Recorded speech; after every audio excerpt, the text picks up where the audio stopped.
Square Ball Podcast.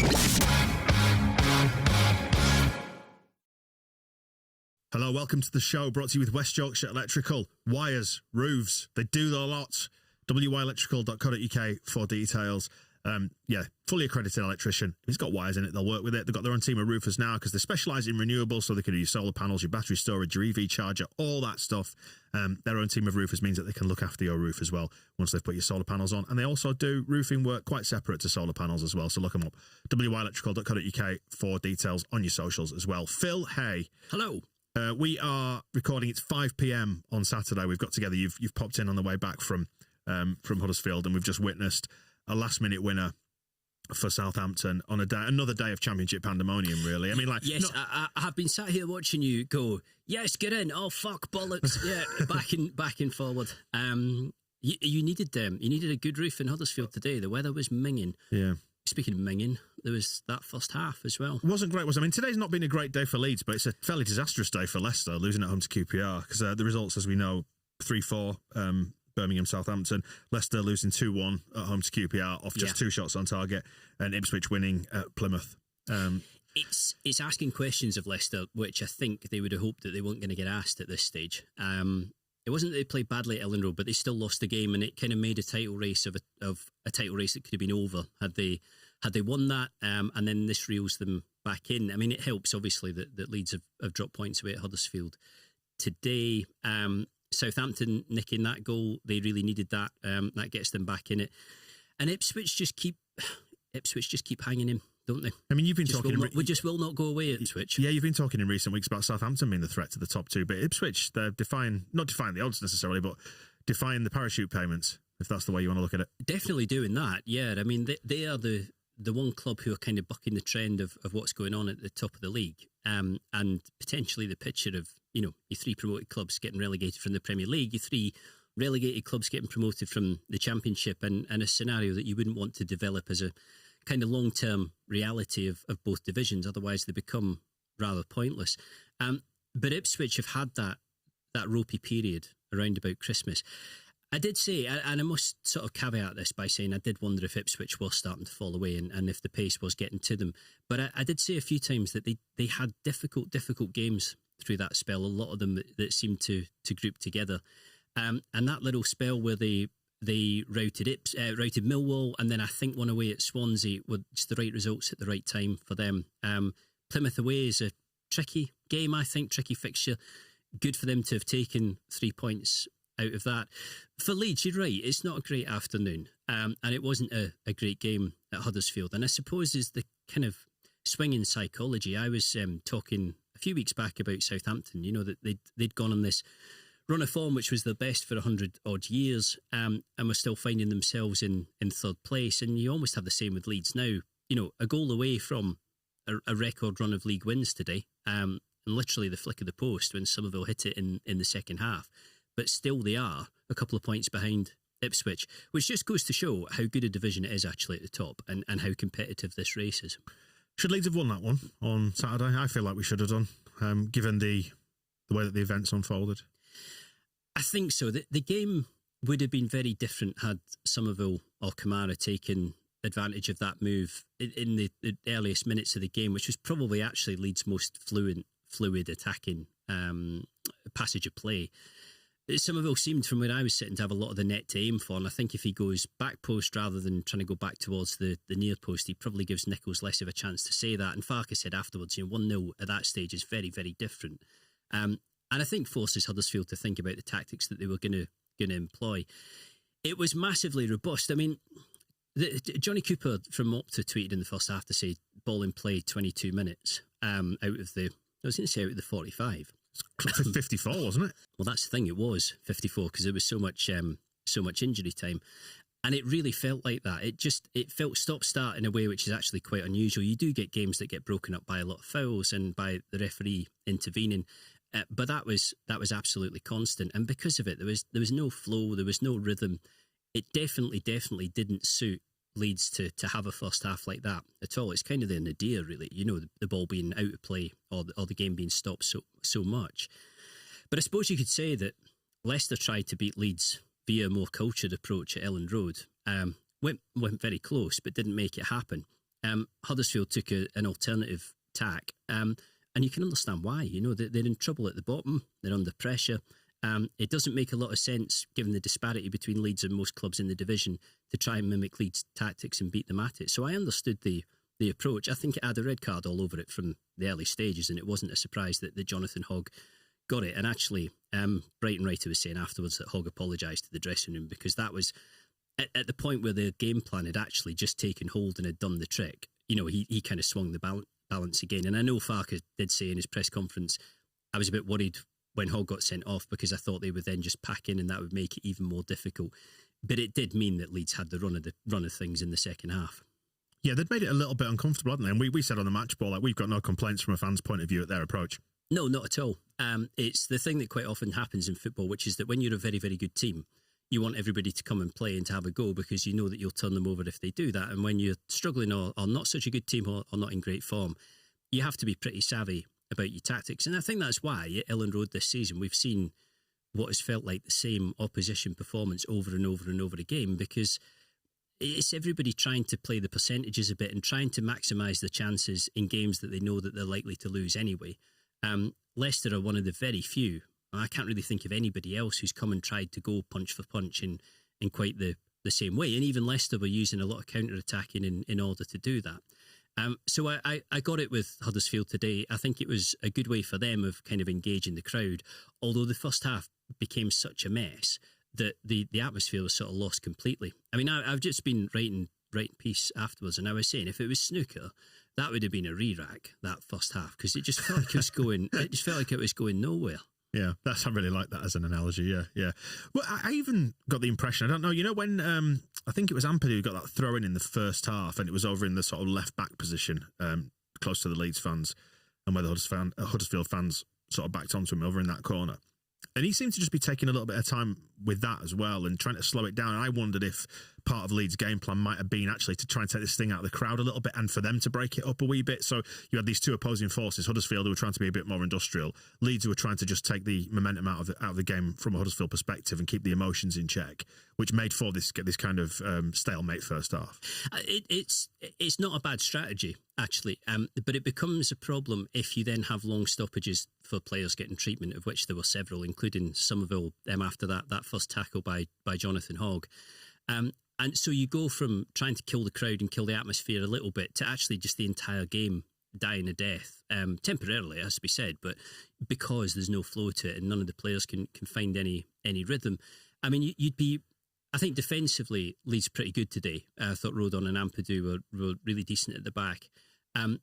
You would struggle to say that anybody played really, really well out with those two, I think. And I think part of that was... Where did it not work, in your opinion, then, rather than the bits that did? I thought there was a definite problem with Kamara today, or a definite issue with Kamara. He's been really good this season, really good right the way through, and he just seemed to be a little bit of a yard or a foot behind in thought in a way that he normally isn't. And I totally expected him to come off when he was replaced. There was also, I don't know how much you picked up on this, but we were talking about it constantly towards the end of the game. There was this sort of addiction to going down the left. Yeah, we mentioned it on the match ball. Yeah, when the equaliser had come from James and Roberts on the right, which very much made it look like the right substitutions in that position.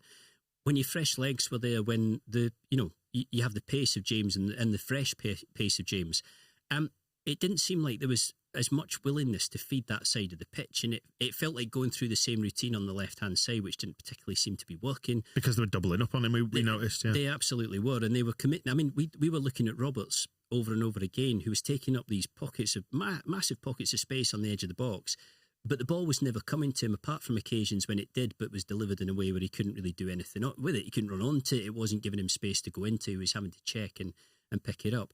So Somerville, it was kind of, cul-de-sac after cul-de-sac until obviously that chance, which was incredibly close and looked like, typically really of what Leeds have done when they've needed it this season, something out the bag, because of the quality that does lie underneath.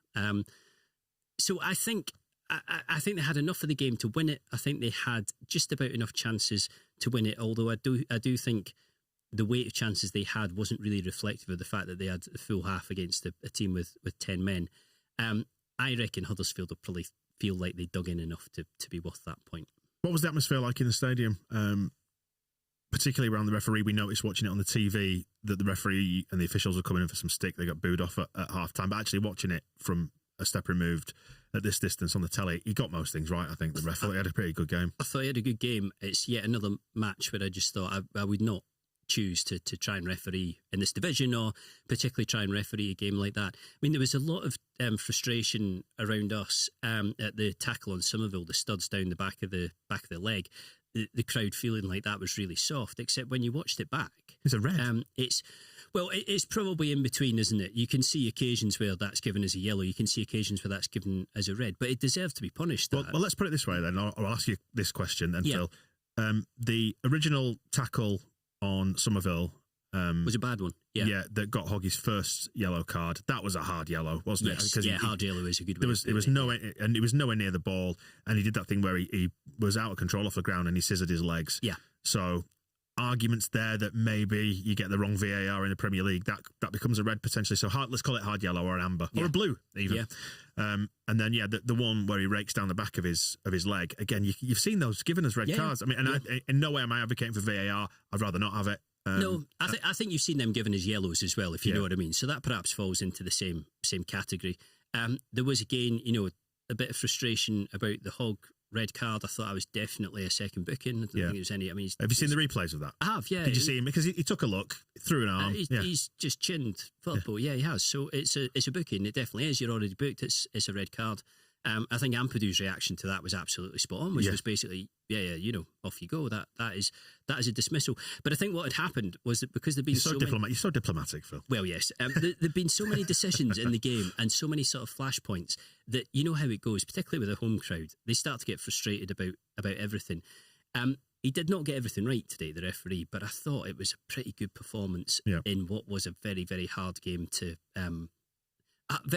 referee, because you look for, managers tend to look for and ask officials to let games flow, but I just don't see how you let a first half like that flow, because it just doesn't. No, it wasn't a classic, was it? Do you think, as we sort of concluded, that they made it very championshipy and we kind of got sucked into that game? We were never properly allowed to impose ourselves on it in the way that Leeds have done in most games, and that is the way to frustrate us. I felt when we've watched us against these teams that have packed the area earlier in the season, we've sort of struggled to undo them. Like you say, it felt like that, combined with us not making great decisions when we were in possession and when we had the man advantage, contributed to us not being able to break them down. Their organisation was good, I felt, when they were down to 10. I thought Brighton Writer he didn't do anything special with them particularly, but I think he was sensible in the way that they lined up. And they were very deep as well, which meant that they were sort of curtailing Leeds' pace, weren't they? They weren't leaving themselves massively exposed to that.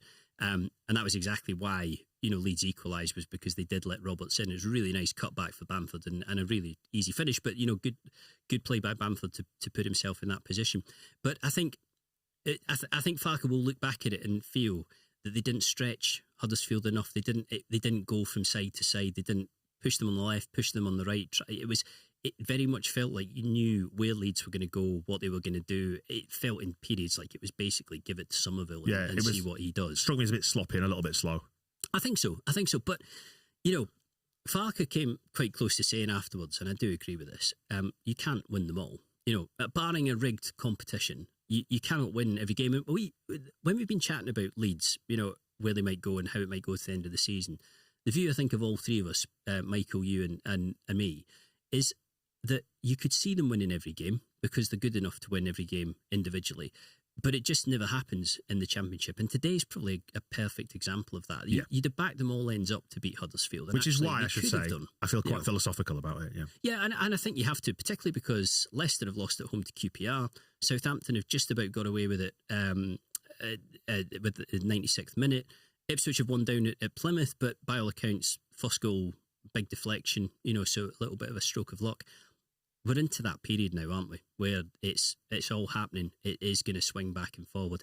And I think a result like that today just helps to keep Leeds honest, doesn't it? And now it's starting to get a little bit twitchy arse time that this is what Farke's been referring to, isn't it? When he's saying, well, look at the table in the last 5 or 6 games of the season, because you can't divorce yourself from all the stuff that goes on around you. And do you know what? If you look at it and you say, if you would have told me before today started that we would gain a point on Leicester, then you go, okay, fine. And all right, Ipswich have won, Southampton have won. You've just got to move on to the next game and just keep getting those points racked up on the board. And I think we were saying on the match ball, or was it afterwards? But Michael was saying, you could use this now maybe as the springboard. We've got the 10-game club record victories thing. It's the monkey off the back. We can just now concentrate onto Tuesday, win that game and build from there, game at a time. Yeah. It's a little bit like the tweet I always joke about with Arsenal. The sooner we get out of this competition, the Champions League, the sooner we can concentrate on qualifying for it. 10 wins in a row would have been very good, but I think the fact that Leeds have never done that, and you're talking about a club who are more than 100 years old, tells you how it's been since the turn of the year. Haven't really been conceding, have been scoring goals at a really good rate, have been ticking over in a really impressive way. So it doesn't need to be a particular spoke in the wheel. Farker afterwards was saying that his dressing room felt a little bit like, definitely felt like they'd lost the game. Right. But he said, it's almost like a 5-0 defeat, which I think is probably stretching it a little. I don't imagine it'll have been quite that downbeat. But certainly his impression of the players was that they were extremely disappointed by that, even though it's 28 points from 30. I think that stung a little bit today. So he was saying he likes the attitude, he likes the ambition of players not being happy about the fact that it's 2 points dropped out of 30. But I think as well there was a kind of nod to the fact that there is a game on Tuesday and they're going to have to just clear their heads from this pretty quickly and crack on. We asked the question on the match ball, what changes would you make for Tuesday? What are you feeling? Is it the obvious ones? Does Roberts come in? Does Archie either push into midfield where he was really, really effective against Chelsea, or does he maybe sit one out just to have a little bit of a refresher, get him ready for the run-in? Dan James coming in for Nonto maybe. What do you do? I feel like if Roberts comes in, and I think it wouldn't be a bad thing if Roberts came in, equally I can see the argument for leaving Gray there, but if Roberts comes in, I would like to see Gray move into the centre of midfield, and I don't mean disrupt everything. So you keep, say, Gruev there, for example, and Ampadu at centre-back, but you give Gray that more attacking role, which I think to an extent Leeds needed today.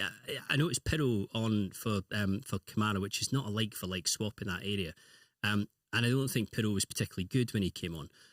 But it was still a more attacking mind in that position against a side who were really deep and very defensive, understandably and for obvious reasons.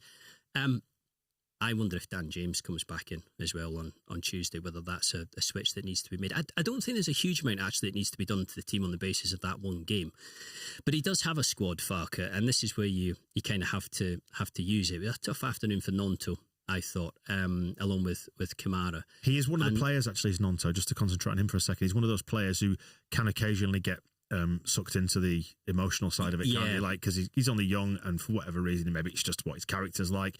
He just gets he sometimes plays the occasion rather than the game. There was a little bit of that. I think the free kick that he gave away for the Huddersfield goal was exactly the sort of free kick that they were after all day. They were, again, sensibly looking for set pieces to try and expose Leeds in those circumstances. So you do have James. I wondered if we might have seen Matteo Joseph at some point today, just because of how good it had been for him at Chelsea, and he'd have had his tail up. But I'm always mindful of how easy it is to say that when somebody hasn't played, and you automatically assume that they would have been the solution. Yeah, as I was saying, I feel quite philosophical and quite relaxed about it. It wasn't a great day, but there are plenty more days to come, and maybe it's just, I don't know, what Farker's saying has been happening and it's been unfolding, so maybe that's just rubbing off on me. And why lose your shit over one game when there are lots more to go? And we've seen the twists and turns that have unfolded in recent weeks, so no need to panic just yet. No need to panic at all. I don't think it's a fact that one or potentially two teams are going to get knocked into the playoffs with really, really impressive, strong points totals this season. And I was going to say there's nothing you can do about it. There is something you can do about it. You can finish in the top two. But the automatic reaction of people who follow football clubs, and I'm no different, is that when it doesn't work out for you, you automatically feel frustration. You need somewhere to vent that frustration. I get the sense that this season, I mean, if Leicester cave in from here, they're going to be the exception. There will be a lot of angst and gnashing of teeth down there. But which would be incredible, can I say? Just like as a spectacle, how to see them choke from here, how they've done that, would be unbelievable. I would not have seen that coming at all. But there are going to be a couple of clubs, most likely, who are going to have to be philosophical and rational in saying, we've finished in the playoffs, but it's been a really good season, has been a really strong season. And this, there's very little point when you've won 9 and drawn 1 in picking apart the one draw. Yes, it could have gone differently today, but you start to get into the realms of kind of insisting or expecting to win every single week, which just doesn't happen. And the kind of the strange thing about the division this season, and this has been going on actually in the Premier League for quite a while, or at least on regular occasions when you've had City and Liverpool, for example, so close, that you do almost need to win every week. And if you're not winning every week, you're very much crossing your fingers that what's going on elsewhere is helping, which it hasn't to any great degree today, because I think the teams who Leeds could really have done with dropping points, Ipswich and Southampton, haven't. But Leeds have had a long spell now where they've been turning the screw, where they've been trying to put the pressure on elsewhere. So this is a weekend where it's swung around. Let's put it this way. If we get another 28 points from the next 10 games, that's 101 on the board. So it's taking you into record-breaking territory for Leeds for a season, for a start, and gives you an incredible chance at promotion if you can do that. So hold your nerve week to week, game by game. I know it's a boring way to approach it, but I've had enough of losing my shit with Leeds in recent seasons, to be perfectly honest. So let's just see where this takes us, eh? I just think that today was classic Leeds away at Huddersfield, where the rain's pouring and it's 12:30 on a Saturday. It was just a bit of a slog. It didn't really get going. Huddersfield will be pleased with the point. I think they'll be pleased if it knocks Leeds out of their stride, or at least the fan base will be pleased if that happens. But I don't think anybody's coming away from that particularly thinking that was, put it this way, if Brighton Writer was to make a promotion side or a playoff side out of Huddersfield, he ain't going to do it with them playing like that. But that's absolutely not what they are. You only have to remember how bad they were when they came to Elland Road with Darren Moore to understand why they're taking the approach that they are, because they need points. And for them, the odd point here or there might make a really big difference. In the way that for Leeds, yes, that point today might help, but it's wins that you need in their position. I'm just looking across the season at where we've dropped points, and I'm factoring in the draw against West Brom, draw against Sheffield Wednesday, draw at Hull, loss at Southampton, loss at Stoke, loss at Sunderland, and loss at West Brom. All those teams playing stripes. And we've got Stoke and Sheffield Wednesday the next two. Right. There you go. Well, that's it, folks. The only pattern that is there really is that so much of that is away from home, isn't it? For a while, it felt a little bit like they were getting undone by clubs who were, quite a way down the table and who they should be building. But really, when you factor in Hull and West Brom and Southampton, you're talking about good teams there. Particularly Southampton and West Brom, I think. So not a massive surprise that they have dropped points to them. But generally, it's been really consistent, and you have to say that if they do go up automatically this season, it will have been the form at Elland Road that's done it. Very much so. So we've discussed possible changes there for Tuesday. What do you think the game's going to be like? Another attack versus defence type performance, Leeds dominant? Yeah. A strange Stoke. I thought it was quite a curious decision by Stephen Schumacher to leave Plymouth for Stoke, not because I don't understand that what Stoke have in comparison to Plymouth, and I know they're more developed as a club. I know you would mark them out as a bigger club, I think, and if you got Stoke in order, there is a reasonable amount of potential there. But it doesn't feel like that potential is sort of on the verge of being realised as we speak, and they've run into quite a lot of trouble and have not had a great spell since he's gone there. It's a game Leeds have got to win. They beat Middlesbrough today by 2-0, but their record prior to that was 1, 2, 3, 4, 5, 6 defeats in 7 games. Yeah. They beat QPR somewhere sandwiched in the middle of that, who were in the same part of the table as them. So it's very ropey, and it is so tight around about. I mean, particularly with QPR winning at Leicester, and Wednesday were winning at Rotherham. I don't know whether they saw that out, but it looked like they were going to. It's really, really difficult to call who's going to go down. I was going to say, you've got QPR, so they're in 19th. Well, I'll tell you what, let's go from bottom upwards. Like Sheffield Wednesday put themselves back in contention now to stay up. I think Rotherham are pretty much gone out there. They're 19 points adrift now with how many have they got to play? 11 times 3 is 30. Yeah, they're done. 33 points left to play for. Then you've got Sheffield Wednesday on 35. You've got Stoke on 38. Huddersfield on 38, who are just outside the relegation places. Birmingham 38, QPR on 38, Millwall on 39, Blackburn on 39. Blackburn have been sucked into it there, haven't they, as well? Yeah, I feel... And even Plymouth are only 2 points outside it. A little bit like the negativity at Leicester. I feel like Blackburn have sort of brought this on themselves. Like they've made a mess of a season which wasn't ever going to be great, but looked like it was fairly in control a little while back, or in enough control. I wonder if the upside for Fairclough today at Huddersfield will be to say to the players, when we go to Hillsborough against Wednesday, you pretty much know what to expect. And I'm not saying that Wednesday will get stuck in the way that Huddersfield did today. I'm not saying it'll be an identical game, but I think it might focus the minds when they go there of thinking Wednesday might have been dreadful for most of this season, but they're improving. As Huddersfield have been kind of improving over the past few weeks. 4 wins and 5 for Wednesday. You're absolutely not going to get a simple doddle of a win down there. Yeah, you've got to go in there and fight. Yeah, definitely. And maybe if you are to take a positive out of dropping points today at Huddersfield, it's that, you can use it as fuel for Tuesday as well and say, go out there and put that right today.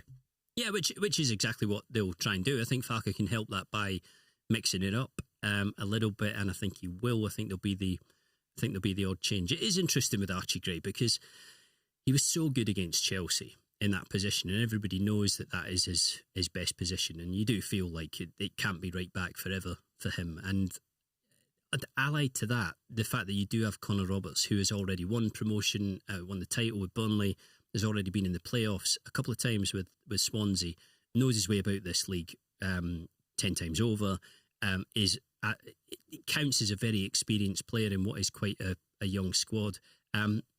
I mean, he today, he sort of epitomises the way in which everybody at Leeds, most people at Leeds have found a way of chipping in. He hasn't played much, but there's a goal against Leicester, there's an assist today, which has helped to get Leeds a point.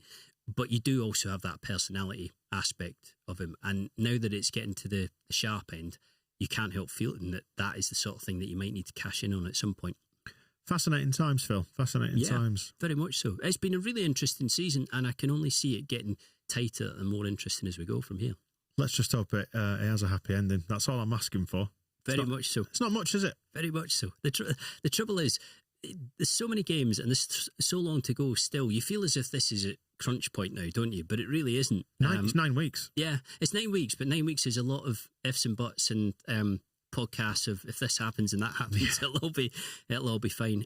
But this, it has to be said as well, is the sort of this is the fun bit of the season. I was saying before Christmas, when you're in sort of November, it's like the part of the race nobody remembers, like a long distance race where you just got to head down and slog through it. But this is when it all becomes very real. We shall see, and we'll get back together after the Stoke game, and we will preview the trip to Sheffield Wednesday. So no doubt we might do it a little bit earlier because it's the old Friday night game, isn't it? Yes. Yeah, thank you very much, Sky Sports. Yes, again. Great bunch of lads. We'll see you in a bit. The Square Ball Podcast.